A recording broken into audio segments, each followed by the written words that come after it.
होता है वह भुलक्कर होता है। तो वह क्या क्या भूलता है अपने बचपन में, कि दादी का प्यार भूला, माँ का दुलार भूला, मोतियों की माला मेरी आज तक न लाया है। उसकी बहन अपनी भाभी को, शहीद की पत्नी को यह बोलती है कि दादी का प्यार भूला, माँ का दुलार भूला, मोतियों की माला मेरी आज तक न लाया है। राखी का रंग भूला, दीपों का उमंग भूला, होली का त्योहार बार बार बिसर आया है। भाभी भाभी मेरा भैया तो जन्म से भुलक्कड़ है, जाते समय बाबूजी का आशीर्वाद लेना भूल गया था और अब रणक्षेत्र में शीश भूल आया है। नाले के ऊपर कछुआ खरगोश को अपनी पीठ पर बैठाता है और नाले से बाहर लेता है और बंद करके पेड़ के वापस खरगोश उसको लेके जाता है और सबसे कम समय के अंदर वो रेस को जीत लेते हैं। And moral was cooperation always wins the race.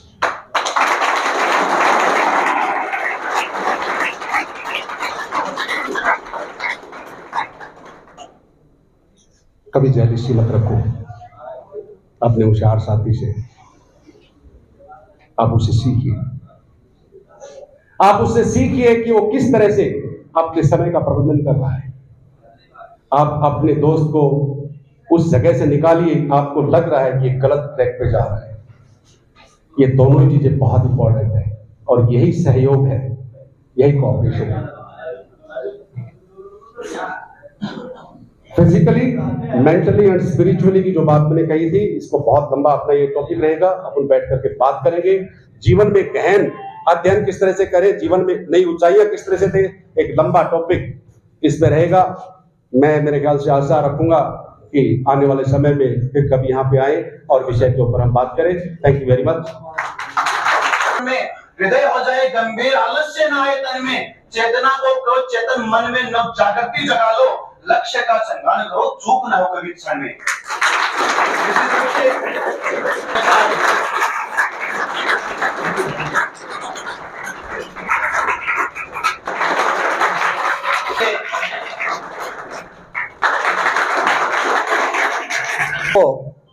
आओ झुककर सलाम करें उनको जिनके हिस्से में मुकाम आता है, खुश नसीब होता है वो खून जो देश के काम आता है। तो देश के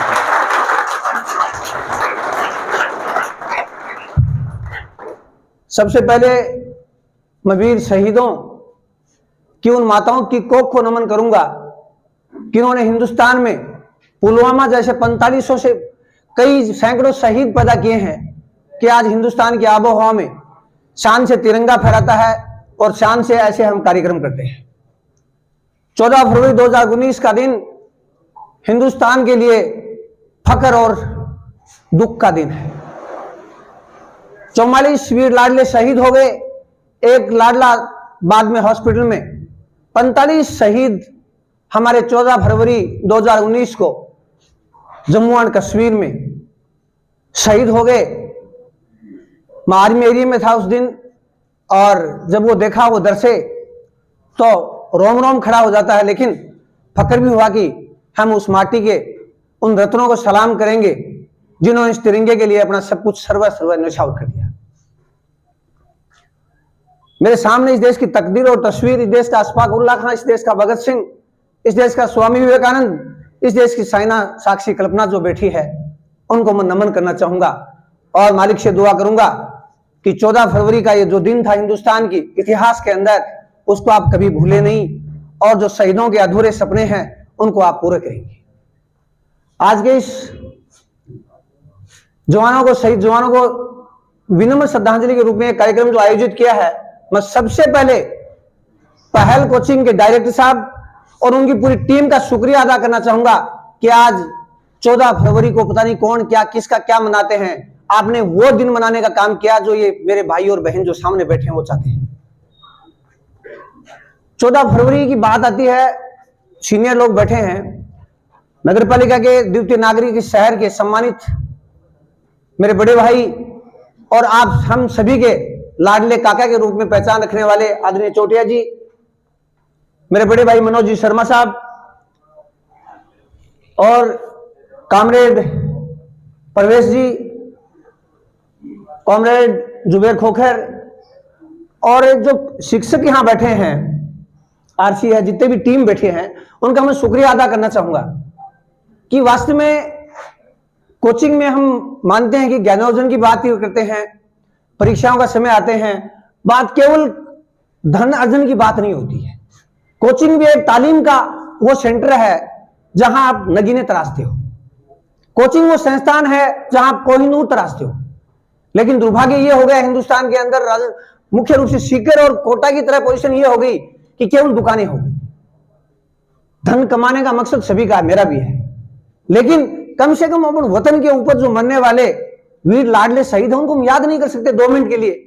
चाहे वो 9/11 की घटना हो, 13 दिसंबर 2001 की पार्लियामेंट की घटना हो, हम उनको याद नहीं कर सकते। मेरे मामा जी, खुद के रियल मामा जी शहीद हुए हैं और मैंने इस शहादत के दर्द को झेला है और देखा भी है। लेकिन मुझे खुशी है कि मैं उस जिले में पैदा हूं, उस माटी में जन्मा हूं। 650 लगभग जिले हैं हिंदुस्तान में, झुंझुनू जिले में सबसे ज्यादा लगभग 450 शहीद झुंझुनू जिले के हैं।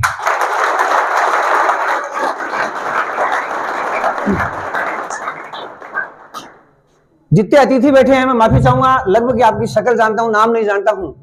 मुझे खुशी इस बात है कि बेटियां हैं बेटों से कम नहीं है, मैं संख्या गिनता और मेरे भाई जो पीछे हैं वो ये नहीं कि हड़प्पा कालीन सभ्यता ना उसकी खुदाई के अंदर निकल गए हैं। लड़के भी ऐसे नहीं है, नदी के पानी के साथ कंकर आते हैं वैसे नहीं बहते। एक सिक्के के 2 पहलू है, चाहे वो बेटी है चाहे बेटा है। लेकिन दुर्भाग्य क्या हो गया, ये फोटोग्राफर साहब, पत्रकार साहब सुन रहे हैं कि हम लाइन से चूक गए। जो देश के अंदर 75 साल का हम अमृत महोत्सव मना रहे हैं आजादी का, और हमारे को अपने संस्कारों को नहीं पता। असंख्य लाडले शहीद हो गए, उनको हम भूल गए। 14 फरवरी वैलेंटाइन करो ना, इस देश की माटी से वैलेंटाइन करो, आप अपने माँ बाप से करो, अपने भाई बहन से करो, कौन मना करता आपको। और पति पत्नी की जब बात आती है, आज का 14 फरवरी की जो आती है, रिश्ते तो भारत पाकिस्तान जैसे हैं, फिर कहते हैं हम साथ साथ हैं।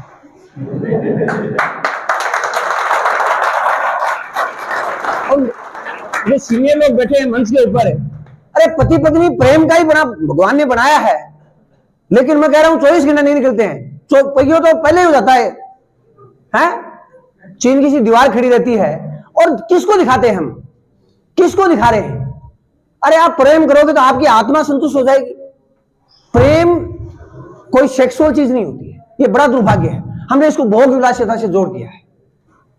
प्रेम आप किसी से भी कर सकते हैं, उसकी दिखाओगे कहां, सर्टिफिकेट कहां छपता है उसका, कहां से लाओगे सर्टिफिकेट कि ये प्रेम अधूरा करता है, ये पूरा करता है। या तो प्रेम होता नहीं है वरना पूरा ही होता है। मैं स्टेटस देख रहा था एक दिन, अभी देख रहा था, मैंने कहा क्या होगा, हे अल्लाह इनको कम से कम इतनी सद्बुद्धि दे कि अपनी माटी, जिस माटी में हम जन्मे उसको हम भूले नहीं। मैं ज्यादा समय नहीं लूंगा, आपकी क्लास लेंगे, लेकिन इस कोचिंग का जो नाम आपने रखा है वो बहुत शानदार है, पहल। और आपने उस कार्यक्रम की पहल की है कि एक नजीर है झुंझुनू जिले के अंदर ऐसा कार्यक्रम, इतनी बड़ी 150-200 की संख्या में। कैलाश जी उपाध्यक्ष नगर पालिका की बड़ी जिम्मेदारियां आप तय कर रहे हैं। मुझे बहुत खुशी है कि ये जो मेरे छोटे भाई और बहन है वो निश्चित रूप से इस देश का जो सपना देखा था, इस देश के लिए कई लोगों ने बहुत पीड़ाएं सही है। हमारे को तो ये वतन आज ये तिरंगा शान से फहरा वैसा मिला, ऐसा नहीं था। ये जो नक्शा देख रहे हैं ना भारत का, हम इसमें बहुत से लोगों के खून के छींटे लगे तब जाके तिरंगा इतना सुंदर हुआ है, 3 रंगों का हुआ है। पूरी टीम का पहल कोचिंग की पूरी टीम का शुक्रिया अदा करना चाहूंगा कि आप कम से कम 2-3 महीने में ऐसे कार्यक्रम आप करेंगे तो ये जो छोटे भाई और बहन हैं ये कभी नहीं भूलेंगे कि हमारा मकसद क्या था। और मैं आपको बताऊं, 44-45 साल की उम्र हो गई, एबीओ यहां रहा, इसी कॉलेज में छात्र राजनीति की, लेकिन जो लड़के और लड़कियां जो बैठे हैं, जो कॉलेज में पढ़ रहे हैं, चाहे वो निजी विद्यालय में पढ़ रहे हैं, कोई फर्क नहीं पड़ता इस चीज का। लेकिन 1977 में जब मेरा जन्म हुआ उसके बाद की मैंने इतिहास पढ़ रहा था, तो ये पढ़ा था कि 30-40 साल में जिस देश के अंदर छात्र आंदोलन नहीं होता है, इसका मतलब उस देश की आत्मा मर चुकी है। 30-40-50 साल में युवा ब्रिगेड जो है जिस देश की, वो अपने सपनों के लिए संघर्ष नहीं करती है तो वो देश खत्म हो जाता है। मुझे बहुत खुशी है कि मेरे सामने जो बैठे हैं साथी, हड़ताल, तोड़ फोड़, जुलूस, धरना, प्रदर्शन, मोर्चे, ये कभी संघर्ष नहीं होता है। सरकारी संपत्ति की आग लगा दी, खुद ये लगा ली और स्टेटस लगा लिया, वो संघर्ष नहीं होता है। संघर्ष वो होता है जो शहीद आजम भगत सिंह ने हंसते हंसते फांसी के फंदे को चूम के गले में डाला था, वो संघर्ष।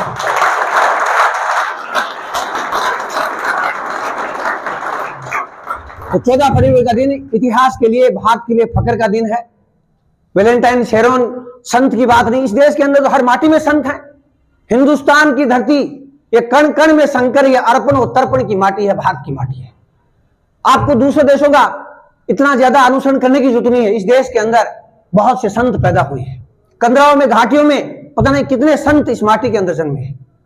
तो मुझे पूरा विश्वास है, मेरे सामने जो टीम बैठी है, यादव साहब चले गए, वो कहानी को बीच में छोड़ गई। कछुआ जीत गया तो उसका सम्मान कर दिया उसके समाज वालों ने, खरगोश जीत गया तो उसका कर दिया। एक का सम्मान, एक का अपमान हो रहा था। फिर दोनों ने तय किया कि क्यों नहीं यार, फालतू के अंदर दोनों की फजीती हो रही है। खरगोश जब दौड़ा तो कछुए को ले गया बैठा के, पानी आया तो कछुआ खरगोश को बैठा के ले गया। दोनों जीत गए, दोनों का साथ में सम्मान हुआ, दोनों का एक साथ सम्मान हुआ। तो दोस्ती वैलेंटाइन ऐसे करें कि दोनों का कम से कम इज्जत हो, एक दूसरे को नीचा दिखाने का प्रयास हम नहीं करें। और सभी सरकारी नौकरी नहीं लगते हैं, लेकिन पहल कोचिंग में जो है ना, मैं मालिक से दुआ करूंगा शहीदों की आत्माओं को नमन करते हुए कि इनको तो जरूर मिले।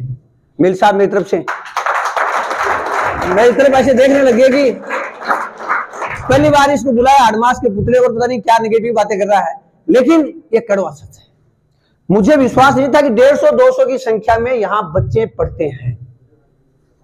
मैं कॉमरेड प्रचार का फोन आया था आशीष का, तो मैंने कहा कितने बच्चे हैं, बोल 150। मैंने कहा 150 तो नौलगढ़ के लिए 1500 मानता हूं, तो 1500 बच्चे मानता हूं। शिक्कर मैं नहीं कर रहा, आलोचना नहीं कर रहा हूं, लेकिन जो चीज आपको यहां मिलती है, देसी की यहां मिलता, तो डालडे के लिए आप 200 किलोमीटर दूर क्यों जाते हो, मेरे समझ में नहीं आ रही है।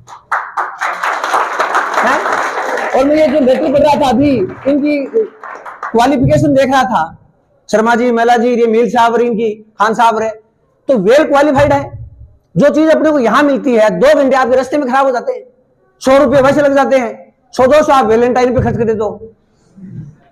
तो मेरा आपसे निवेदन रहेगा कि अगर आपको यहां क्वालिटी मिलती है, क्वालिटी आपको यहां मिलती है, तो ये टाइम आप बचाएं। और निश्चित रूप से आपका जो नाम रखा है, यहां बहुत सी लाइब्रेरियां में गुजर साहब की ये देख रहा था, आरसी यहां बैठा है, तो नौलगढ़ शिक्षा के अंदर कैलाश जी यहां बैठे हैं। अगर राजस्थान में और हिंदुस्तान में बात करें तो शिक्षा के अंदर नौलगढ़ का तो राज रहा है, राज कब्जा रहा है हमारा। तो आप ज्यादा जो चीजें यहां आपको मिलती हैं, उसके लिए आप ज्यादा दूर परेशान नहीं हो। और रीट का जो महामुकाबला है, महाभारत है, वो दोबारा हो रहा है, वो आपके लिए हो रहा है दोबारा, आपका सिलेक्शन ज्यादा का होने वाला है। और आप एसएससी की तैयारी कर रहे हैं, किसी भी क्षेत्र में तैयारी कर रहे हैं, तो सब कुछ देने का प्रयास करें, 100% उसमें आप दें। और एक बात और बताऊं, आप कहोगे कि ये झिल्लाने लग गया बहुत ज्यादा, मेरे को सुनना एक तरह से झेलना ही होता है। सर आपको सुनना हमारे लिए फख्र की बात है। चलो फख्र की बात है तो सलाम। मैं आपको यह कहना चाहूंगा कि आपने बराक ओबामा ने 55 साल में राजनीति करके छोड़ दिया, और जे बाइडेन 80 साल में चालू कर रहा है। 25-30 साल का फर्क हो गया ना उम्र में। तो सपने देखने का कोई टाइम नहीं होता है, कोई उम्र नहीं होती है, कोई जाति, मजहब, धर्म और लिंग नहीं होता है। सपना कोई भी देख सकता है, लेकिन उस सपने को नींद में नहीं, जागते हुए देखना चाहिए। अब आपने सपना ले लिया, सपना ऐसा हो कि आपको सोने नहीं दे, आपको बेचैन रखे, अंदर से आग, जिस दिन आग खत्म हो गई आप भी खत्म हो गए। जिंदा लाश जीने से इस देश के अंदर वैसे ही जमीन से ज्यादा बिस्तर उपजा हुआ है, वैसे ही बहुत ज्यादा जनसंख्या है, तो जिंदा लाश जीने का कोई जिंदगी का मकसद नहीं होता है। मैं आपको बताऊं, मैं कैंसर से लड़ा हूं। मेरे कैंसर हो गया था 7-8 साल पहले, 35 साल उम्र थी मेरी। कैंसर से लड़ा, राम साहब पीर की कृपा रही, आप सभी की दुआएं रही, मंच का आशीर्वाद रहा। 100 साल नहीं मरने वाला, 100 साल जीऊंगा, 100 साल। तो मेरा आपसे मतलब यह है कि इससे बड़ी कोई बीमारी नहीं है दुनिया में। पीपल के पेड़ के धागा बांध दो, कैंसर होगी तो वो भी जल जाएगा रात। इतना खौफ, इतना भय, इतना आतंक है इसका। लेकिन अगर सच्चे मन से आप संघर्ष करोगे और निश्चित रूप से आप हर चीज को जियोगे, जूझोगे, जिजीविषा आप रखोगे। झुंझुनू की माटी तो वीरों की माटी है, शहीदों की माटी है, जिजीविषा की माटी है। अगर ये संघर्ष आप करोगे तो आपके सामने मखड़ा। 20 किलोमीटर पैदल चला लो, 5 दिन भूखा रह सकता हूं, और 50 घंटे आप लगातार पढ़वा लो, और 10 घंटे तक, 20 घंटे तक माइक दे दो, बैठने वाला नहीं। मैं कोई बहुत बड़ा आदमी नहीं हूं, लेकिन मैंने संघर्ष सीखा है। मेरे घर पे भगत सिंह, अशफाकुल्लाह खां, विवेकानंद की फोटो मिलेगी, और मेरे पिताजी कम्युनिस्ट है, उनका बेटा हूं। तो मेरा आपसे मतलब यह है कि मैं क्या हूं, यह फर्क नहीं पड़ता, लेकिन आप क्या हो यह आप तय करें कि मुझे क्या करना। आई कैन डू, और where beginning is half done. अगर आपने ढंग से शुरुआत कर दी है तो ये कोई मायना नहीं रखता। मैं मेरा उदाहरण इसलिए दे रहा हूं कि मैं तीसरे का क्यों दूं। पीएचडी में एडमिशन हुआ, 5 बार एडमिशन लिया, 5 बार, 5 बार बीमारी से संघर्ष कर रहा था। मैंने कहा पीएचडी मैं बीच में नहीं छोड़ने वाला। 4थी रैंक आई पूरे इंडिया के अंदर, प्री टेस्ट दिया पीएचडी का। तो मेरा आपको मतलब यह है कि आप यहां विद्यार्थी बैठे हैं, हम भाषण रोज देते हैं, और आपको सुनाने नहीं आया हूं, मैं आपकी सुनने आया हूं। किसकी? इसकी, दिल की सुनने आया हूं। और मैं आपको गारंटी देता हूं कि बीमार हुआ, उसके बाद में नेट किया, उसके बाद में सेट किया, उससे पहले एमफिल किया, उसके बाद में भी दूसरी एमफिल किया, पहले एलएलबी किया, एमएड किया, अब पीएचडी कर रहा हूं, लगभग पूरी हो गई। तो मेरा मतलब यह है कि उम्र कोई मायना नहीं रखती और गरीबी कोई मायना नहीं रखती। आपने जो सपना देखा है, मैं जब मेरा ऑपरेशन हो रहा था, 14 तारीख को मैं इंटरव्यू दे रहा हूं पीएचडी का, 15 को मेरा ऑपरेशन है। उस डॉक्टर साहब ने कहा मैदान हॉस्पिटल के कि यार तू रात को, मैंने कहा सर मैं आ जाऊंगा, कोई दिक्कत नहीं है, 8-10 घंटे का रास्ता है, कल क्या करेगा? मैंने कल तो मेरा इंटरव्यू है पीएचडी का, मैं वो देने जाऊंगा बीकानेर विश्वविद्यालय के अंदर। जोरदार आदमी है। मैंने कहा क्या पता सर ऑपरेशन में जिए या मरे, लेकिन इंटरव्यू तो दे के आऊं, पीएचडी में सिलेक्शन हो तो बात तो करें। लोग पीछे से यार था तो संघर्षशील आदमी, मर गया तो कोई बात नहीं, पीएचडी करा। तो मेरा मतलब यह है कि जीवन के अंदर परिस्थितियां मैं मान सकता हूं, संघर्ष आपको करना पड़ सकता है, लेकिन आप कभी अपने आप को कमजोर नहीं माने। आप अपने आप को यह नहीं देखें कि मेरा क्या होगा। मैं आपके सामने मेरा उदाहरण दिया आपको, और दूसरे के उदाहरण से आप खुद का उदाहरण बनो। लोग आपको ब्लॉक नहीं करें। आजकल ये ब्लॉक वाली बड़ी बीमारी आ गई, समझिए बात। आपको फॉलो करें, ऐसा काम करो कि आपको लोग फॉलो करें।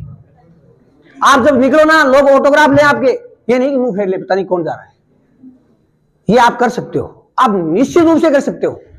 मैं तो इतना ही कहूंगा, पूरे मंच का भी धन्यवाद देना चाहूंगा, 10-15 मिनट झेल लिया मुझे। और जो पीछे लाडले बैठे हैं थाली वाले, बड़े फक्र के साथ मैं कहना चाहूंगा, आप बहुत अनुशासन से यहां बैठे हैं। घंटा पर मुझे हो गया, कोई भी लड़का मोबाइल नहीं चला रहा और बहुत ध्यान से आप सुन रहे हैं। इसका मतलब आपकी कहीं मैं ये देख रहा था कि पीछे वाले कहीं तबला वादक पार्टी से कोई शिकायत नहीं आ जाए, लेकिन हमारे बेटे और हमारी बेटियां दोनों एक सिक्के के 2 पहलू हैं, और दोनों का लक्ष्य यही है कि तालीम, शिक्षा की जो बात जॉन डेवी ने कहा था कि शिक्षा जरूरी नहीं है, शिक्षा ही जीवन है। और बाबा साहब अम्बेडकर ने कहा था कि दुनिया में आपको सूरज की तरह चमकना है तो तालीम और शिक्षा को अपना लो, दुनिया आपको सलाम करेगी।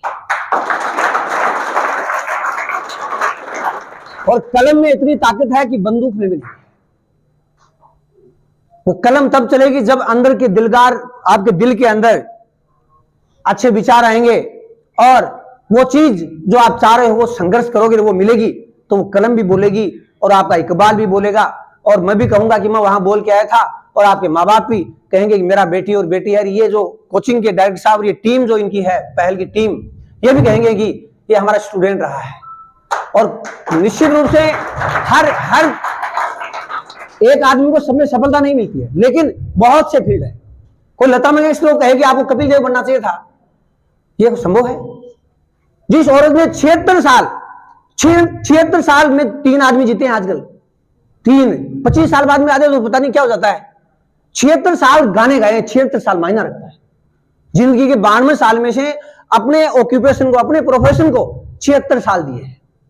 उनसे आप प्रेरणा लें, और निश्चित रूप से 14 फरवरी का हमारे देश के शहीदों के लिए समर्पित का ये जो दिन है, इसको हम याद करेंगे।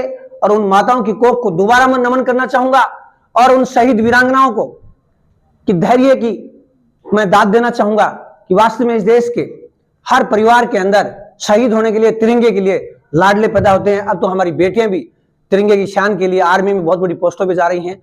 और निश्चित रूप से आज का दिन फख्र का दिन है, गर्व का दिन है, और इसी दिन को आप जियोगे, ये मैं मालिक से दुआ करूंगा। पुनः सभी का धन्यवाद। जय भारत, जय हिंद। पति की चिता को आई लव यू कुछ बखान कर रही थी। लगभग निश्चित रूप से आप सभी ने वह वीडियो देखा होगा।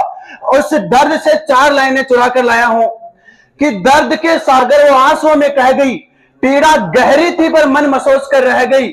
दर्द के सातों सागर वो आंसुओं में कह गई, पीड़ा गहरी थी पर मन महसूस कर रह गई। जलती चिता को जब उसने आई लव यू कहा, वो वीरांगना प्रेम की अद्भुत परिभाषा कह गई। निश्चित रूप से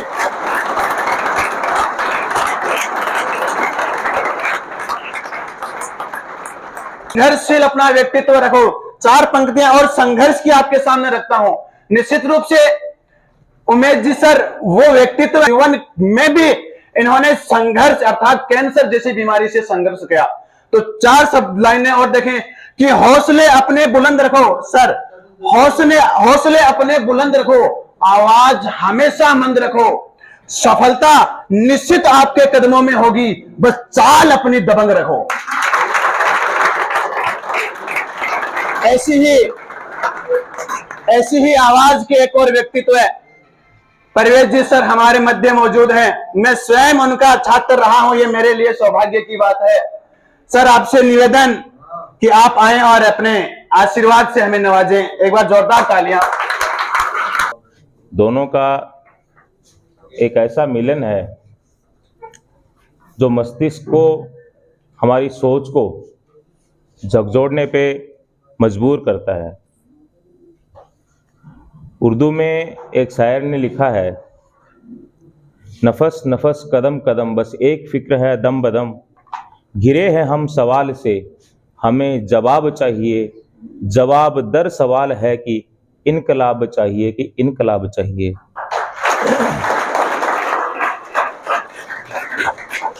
रोज हमारे देश के नौजवान अपने प्राणों की आहुति देते हैं। पुलवामा में 45 जवानों ने अपने प्राणों की आहुति दी।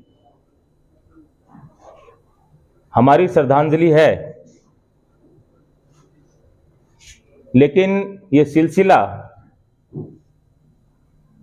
हिंदुस्तान में, दुनिया के पैमाने पे देखें तो हिंदुस्तान में ये सिलसिला चलता आ रहा है और आज भी है। हमारे जवान अपने प्राणों की आहुति देते हैं। सवाल ये उठता है कि क्यों? वो हमें महफूज रखना चाहते हैं, हमारे वतन को महफूज रखना चाहते हैं, इसलिए अपने प्राणों की आहुति देते हैं। बहुत आसान नहीं होता।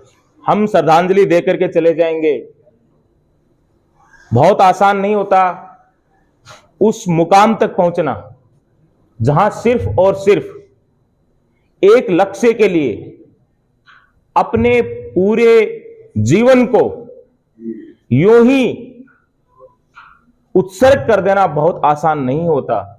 उसके लिए उसके मन में कितना बड़ा त्याग होता है, उस भावना को अगर कोई ठीक ढंग से समझ पाता है तो उस भावना को समझ पाते हैं उस दौर से गुजरे हुए लोग।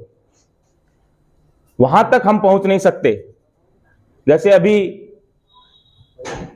हमारे बड़े भाई जिला शिक्षा अधिकारी उमेश जी महिला ने बताया कि वो कैंसर से लड़के आए हैं। हमारे काका जी जो रोज अपनी जिंदगी में सुबह से शाम तक कैसी कैसी परेशानियों को अपने इस हंसते हुए चेहरे के साथ में मुखारबित करते हैं और उनका समाधान करते हैं। हमारे डायरेक्टर साहब जो बैठे हैं, वे भी आपकी समस्याओं का ये जो इनका अनुभव है हम शब्दों में बयान नहीं कर सकते। तो ठीक इसी प्रकार से हम शब्दों में इन बलिदानों को कह नहीं सकते, लेकिन यह भी इंसान है और हम भी इंसान हैं। इनसे हम प्रेरणा अवश्य ले सकते हैं। हमारे से पहले डॉक्टर साहब ने हमें बताया था कि हमारी ड्यूटी क्या बनती है। निश्चित रूप से एक वो इंसान है जो अपने लक्ष्य के लिए, अपने पैसे के लिए अपने प्राणों की आहुति दे देता है, और उसी इंसान को परिभाषित करते हुए हम भी इंसान हैं। हमें यह सोचना पड़ेगा, हमसे सवाल करना पड़ेगा कि क्या हम हमारे लक्ष्य के लिए कुछ बलिदान दे सकते हैं। कोई भी लक्ष्य हो बलिदान मांगता है, बिना बलिदान के हम कुछ हासिल नहीं कर सकते। तो यहां बलिदान इस बात का है कि उनसे प्रेरणा लेकर के हर एक नागरिक सीमा पे जाके गोली नहीं खा सकता, लेकिन जो गोली खाते हैं उनके लिए प्रेरणा बन सकता है, उनके साथ में कदम से कदम मिला सकता है। बहुत सारे लोग यहां पे बैठे हैं, कोई सीमा में लड़ाई लड़ने जा सकता है, लेकिन किसी को यहां आपको समाज में रहते हुए कलेक्टर बनकर के समाज की बुराइयों का भी अंत करना है, किसी को अध्यापक बनकर के विद्यार्थियों को दिशा भी देनी है, एक नए समाज का निर्माण भी करना है, किसी को बैंक में जाकर के क्लर्क बनकर के सारे हिसाब को ठीक व्यवस्थित करना है, किसी को भ्रष्टाचार को रोकना है। समय समय में पल पल पे चुनौतियां हैं, तो अपना गोल सेट जरूर करना है, और वो गोल्स जो भी होगा उसके लिए हमें बलिदान जरूर देना पड़ेगा। बिना बलिदान के कुछ भी हासिल नहीं हो सकता। और वो बलिदान जहां तक मेरे समझ की बात है, वो बलिदान बहुत बड़ा नहीं है। मैं शिक्षक का पेशा है, साइकोलॉजी के विद्यार्थी हूं, इसलिए मैं आपको एक छोटी सी बात बताना चाहूंगा।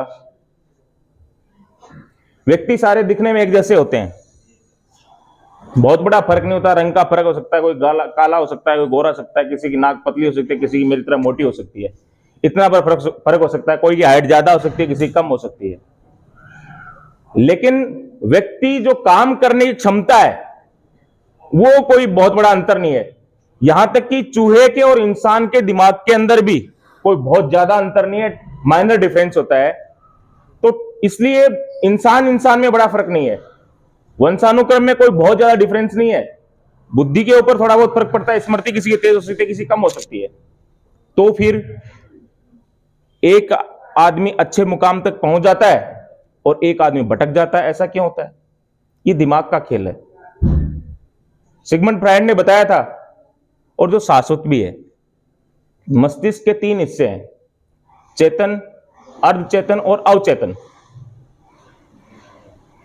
हमारा जो मस्तिष्क काम करता है, हम तो 1/10 ही काम में लेते हैं, बाकी तो हमारी सोच भरी पड़ी रहती है। अवचेतन में वो तृष्णाएं भरी पड़ी रहती हैं। सफलता किसको मिलेगी? जो अपने मन में आने वाले तमाम विचारों पर विवेकपूर्ण फैसला करने में सक्षम हो जाएगा। मैं घर से निकलूंगा, कोचिंग के लिए निकलूंगा, बीच में मित्र मिल गया, चलो आज पार्टी करते हैं। अब सवाल यहां पैदा होगा कि मैं जाऊंगा किधर, पार्टी के लिए जाऊंगा या कोचिंग में जाऊंगा। यहां फैसला हो जाता है कि हम कहां जाएंगे। कोचिंग करने आया, घर वालों से पैसे लेकर के आया। मैं सत्य बता रहा हूं, स्टार्टिंग में कोचिंग में आया तब यह लक्ष्य था कि नहीं, अब की बार मुझे सिलेक्ट होकर दिखाना है और मैं सिलेक्ट होऊंगा।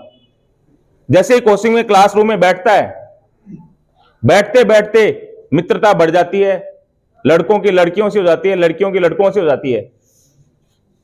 अपना जो मेन टारगेट है वो भूल गया, किसी और टारगेट में अपने आप को इन्वॉल्व कर दिया, लक्ष्य से भटक गया।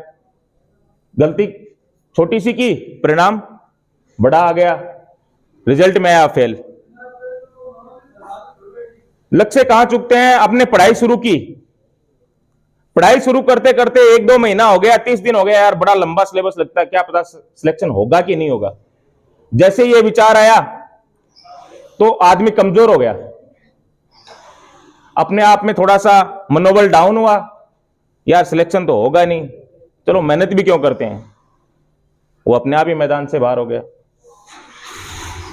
कहने का मतलब इतना भर है कि जब अपन किसी बात को सोच ले कि हमें करना है, निश्चित रूप से बाधाएं आएंगी उसमें, लेकिन जिस प्रकार से जो सारस पक्षी होता है कई मीलों की दूरी तय करता, और हिंदुस्तान में हम देखते हैं कि साइबेरियन सारस साइबेरिया से उड़ते हुए हिंदुस्तान तक पहुंच जाता है अपने आप को बचाने के लिए। क्या कभी वो दूरी देखता है कि इतनी लंबी दूरी मेरे सामने पड़ी है? अगर वो दूरी को काउंट करना शुरू कर देगा, वो 5 कदम भी नहीं चल पाएगा, 5 कदम भी वो उड़ नहीं पाएगा। वो उसका काम सिर्फ और सिर्फ क्या है, पंख हिला करके उड़ना है। और विद्यार्थी का काम सिर्फ और सिर्फ क्या है, तमाम बातों से दूर हटते हुए अपने निश्चित समय पर अपने को समय देते हुए पढ़ना है, लगन से पढ़ना है। परिणाम जो होगा वो देखा जाएगा। कितनी बाधाएं आते हैं, तापमान भी, टेम्परेचर भी कम होता है, कितने राष्ट्र उसमें भी बीच में आते हैं, लेकिन फिर भी वो पक्षी अपनी मंजिल तक पहुंचते हैं बिना थके बिना रुके, जो जारी रहता है। अपने मारवाड़ी में कहावत है ना कि पढ़ो बाठो भारी हो है। पढ़ो बाठो भारी हो का मतलब यह है कि निरंतर जो एक ही लक्ष्य के मतलब एक ही स्थान पर टिका हुआ है, तो अंततः उसका कोई ना कोई परिणाम अवश्य होता है। तो मैं इतना मात्र कहना चाहूंगा कि पुलवामा के शहीदों से और मेरे देश के वो ऐसे तमाम शहीद जिन्होंने हिंदुस्तान को, हिंदुस्तान के प्रत्येक इंसान को कुछ देने के लिए अपने आप को आहूत कर दिया, भगत सिंह जैसे लोग, अशफाक उल्लाह जैसे लोग, सुखदेव जैसे लोग, जिन्होंने अपने पूरे जीवन को एक लक्ष्य के लिए समर्पित कर दिया, वो भी हमारे में से इंसान थे। जब वो इतना बड़ा काम कर सकते हैं, तो हम एक छोटा सा जो लक्ष्य है कि मैं भी मेरे देश के लिए कुछ करूं, समाज की कुछ हिस्सेदारी में मैं भी कहीं मुकाम पर पहुंचूं, तो उसके लिए हम निश्चित रूप से कर सकते हैं। जरूरत सिर्फ इस बात की है कि हम अपने मन पे और विवेक पर नियंत्रण रखते हुए अपने लक्ष्य तक निरंतर चलें। धन्यवाद। कि बताया जा रहा है, अपना आज का प्रोग्राम भी है शहीदों का सम्मान किस प्रकार से। उमेद जी सर ने बताया कि उनके भी घर में उनके चाचा जी, मामा जी शहादत को पाए हैं। क्या दृश्य होता होगा साहब उस घर का, मैंने स्वयं ने देखा है कि कितनी ही गोदे सुनी हुई, कितनों की राखी रोई है, कितनी ही गोदे सुनी हुई, कितनों की राखी रोई है, लाखों का सहारा टूट गया, कितनों की बिंदी खोई है। अरे पूरे गांव ने कलेजे पर पत्थर रख लिया होगा उस वक्त जब चौखट में खेलने वाले की लाश आंगन में आकर सोई। पहले अपने बहादुर सैनिक शहीद हुए थे, उनको मैं नमन करता हूं और उनके माता पिता को नमन करता हूं, प्रणाम करता हूं कि आपने ऐसे बहादुर पैदा किए। और अभी सभी ने, मेरे पूर्व वक्ताओं ने कहा, आदरणीय जिला शिक्षा अधिकारी उमेश सिंह जी ने कहा और सभी वक्ताओं ने कहा कि आज 14 तारीख है। तो मैं तो आपको ये कहता हूं, आज अपन शपथ ले कि 14 तारीख को प्रेम नहीं होता, अपन 365 दिन प्रेम करेंगे। अपन प्रेम करेंगे अपने देश से, अपन प्रेम करेंगे अपने माता पिता से, अपन प्रेम करेंगे आपके लक्ष्य से। जो भी आप यहाँ पर लक्ष्य लेकर आए हैं उससे प्रेम करेंगे, अपने गुरुजनों से प्रेम करेंगे, तो आप सब कुछ हासिल कर सकते हैं। और पहल कोचिंग कला क्षेत्र में पहले भी मेरे को आने का मौका मिला, तो मैं धन्यवाद देना चाहता हूँ सुरेंद्र जी मील को और यहाँ के सभी टीचरों को कि आपने बहुत ही अच्छी शिक्षा देते हो यहाँ पर। और ईश्वर से कामना करता हूँ जो भी आप आए हो, जो भी अपना लक्ष्य लेकर आए हो, वो आपका लक्ष्य ईश्वर पूरा करे।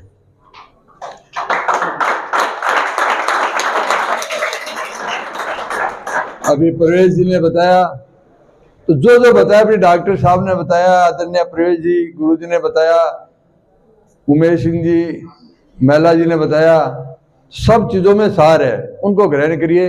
अभी आपका 2-3 साल जो बातें इन्होंने बताई है उस पर आप गौर करेंगे, ध्यान देंगे, तो पूरी जिंदगी भर आप सफल रहेंगे। और उमेश सिंह जी, महिला जी को आप नहीं जानते होंगे, पहली दफा होंगे, मैं कम से कम नहीं तो 15 या 20 दफे हम दोनों एक साथ में एक स्टेज के ऊपर बैठे हैं।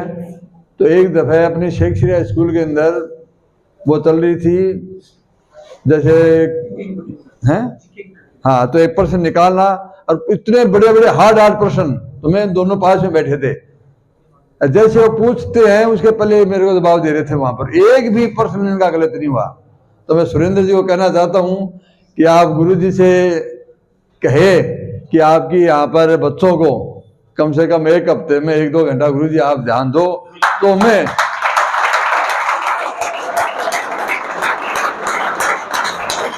मैं गारंटी से कहता हूँ सभी बच्चे अपने लक्ष्य के अंदर सफल होंगे। और हमारे मुकेश जी मारवाड़ी तो आजकल आपकी तरफ ध्यान दे रहे हैं, कई दफा कवि सम्मेलन होता है वहां पर दिखते भी नहीं है आजकल, ज्यादा आपकी तरफ ध्यान दे रहे हैं। सिक्कर क्या तो मैं तो आपको ये कहूंगा ईश्वर आपकी मनोकामना पूरी करे और दोबारा यहाँ पर आने का मौका मिले। कम से कम 20-30 बच्चे अपना लक्ष्य हासिल कर लिया है तो आपका माला पहनाने का, आपको बधाई देने का दोबारा मौका मिले।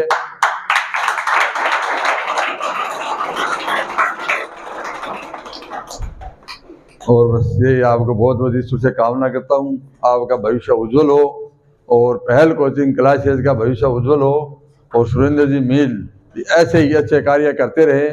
और दोबारा मैं अपने शहीदों को नमन करता हूँ। जय हिंद जय भारत। 14 फरवरी 2019 पुलवामा अटैक के बारे में आप सभी को पता है और मेरे से पूर्व मेरे गुरुजन बैठे हैं, उमेश जी और काका जी, सुरेंद्र जी, साथिन, सब ने बताया आपको। तो आज के दिन आप खुद में भी अपने ऐसा कुछ लक्ष्य बनाएं कि हम भी माँ भारती की सेवा कर सकें। तो सेवा का ये नहीं कि आप बॉर्डर पे जाके ही सेवा कर सकते हो, इस माँ भारती की सेवा आप हर रूप में हर पल कर सकते हो। चाहे आप समाज में रह के समाज उद्धार में कर सकते हो, छोटे भाई को पढ़ा के आप उसको शिक्षित, उसको उस लाइन के टारगेट तक पहुंचा के कर सकते हो, या आप रास्ते में जा रहे हो कि डस्टबिन कचरा डाल रखा है, उस कचरे को उठा के आप डस्टबिन में डाल दे, ये भी माँ भारती की सच्ची सेवा है। आप अपना योगदान कहीं भी किसी भी रूप में अपना योगदान दे सकते हैं, क्योंकि हर युवा देश के बॉर्डर पे नहीं जा सकता। कहीं भी आप किसी भी रूप में, मेरा कहने का मतलब किसी भी रूप में आप देश की सेवा कर सकते हो, देश की अपना योगदान दे सकते हो। साथियों, मैं आपको बताना चाहूंगा कि आप जिस मुकाम पे, जिस टारगेट पे, जिस पड़ाव में हो, उस पड़ाव को आप विशेष रूप से ध्यान रखें और अपना तन मन धन समर्पित करके अपने लक्ष्य के अटल रहें। कुछ युवा साथी अपने दिशा से भ्रमित हो रहे हैं, मैं देख रहा हूं दिन प्रतिदिन कॉलेज में सब जगह जाना आना रहता है, तो कोचिंग के नाम से आते हैं, नौलगढ़ में घूम के चले जाते हैं। तो युवा साथियों, किसी का कुछ नहीं बिगड़ेगा, आप अपने समय को खराब कर रहे हो, अपना ये टाइम निकल जाएगा, उसके बाद में आपके पास पछतावा के अलावा कुछ भी नहीं बचेगा। एक बात और कहना चाहूंगा साथियों कि अपना समय, जो टाइम मैनेजमेंट है, उसको अच्छे से मैनेज करो। आप मोबाइल एक ऐसी, मैं तो कहूंगा कि एक बहुत बड़ी कुरीति आप समाज में फैल गई है मोबाइल कि उसमें आप अपना टाइम व्यर्थ खराब कर देते हो। इसका सदुपयोग भी है, दुरुपयोग भी है। कुछ साथी लगे रहते हैं मोबाइल में 24 घंटे और रात को लेट सोते हैं, सुबह लेट उठते कोचिंग नौलगढ़ में घूमने आ जाते हैं। तो उनसे कहना चाहूंगा कि जो सृष्टि का बाप है ना, सृष्टि का बाप किसे कहते हैं? जो पृथ्वी का बाप है वो सूर्य को बोलते हैं। तो मैं कहता हूं कि अपने बाप से पहले उठिए आप। यदि आप कहीं आप देखते हो कि चून फिर जाए, सुनिए चून फिर जाए, क्यों फिर जाए? यदि आप सूर्योदय से बाद में उठते हो तो चून फिरेगी आप कि सूर्य उग्यो कठिन, अरे कठिन नई जगह जाऊंगा तो अपन लागों को।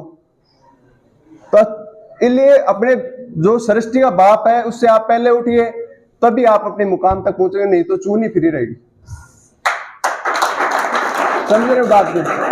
इसलिए चून से निकलना है, चून से निकलने के लिए अपना टाइम को मैनेजमेंट अच्छे से कीजिए। आप सूर्योदय से पहले उठिए, क्योंकि आपका बाप से पहले नहीं उठा ना तो बाप चारों पूरा दिन घुमावा। समझ रहे हो बात को मैं क्या कहना चाह रहा हूं? तो अपने टारगेट को, अहम को अपने ध्यान में रखो और अपने समय का अच्छे से मैनेजमेंट करो। और मेरी तो यही आप सभी को दुआ है, अपने हक की लड़ाई की। अभी आपने गत दिनों देखा होगा रेट की जो भर्ती हुई, उसके लिए आप लोगों ने, साथियों ने, सबने आवाज बुलंद की, उसमें धांधली हुई, तो फिर से हो रही है। इसी प्रकार यदि यूथ अपनी हक की लड़ाई नहीं लड़ेगा तब भी गलत बात है, क्योंकि यूथ आप लोग ही हो देश का भविष्य।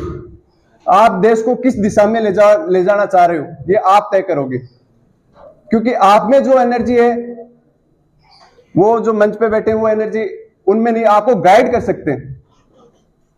इसलिए आप मिस गाइड मतलब अपने सही दिशा में अपने टारगेट पे लगे रहो। साथियों, गत दिनों में आप देख रहे हो कि भर्ती नहीं हो रही नेवी, एयरफोर्स, आर्मी, तो उसके लिए भी आप थोड़ा अपना समय, कभी ऐसा कोई प्रोग्राम हो, सरकार को जगाने का काम हो, उसमें भी अपना योगदान दीजिए, जिससे आपका भविष्य भी सुनिश्चित हो।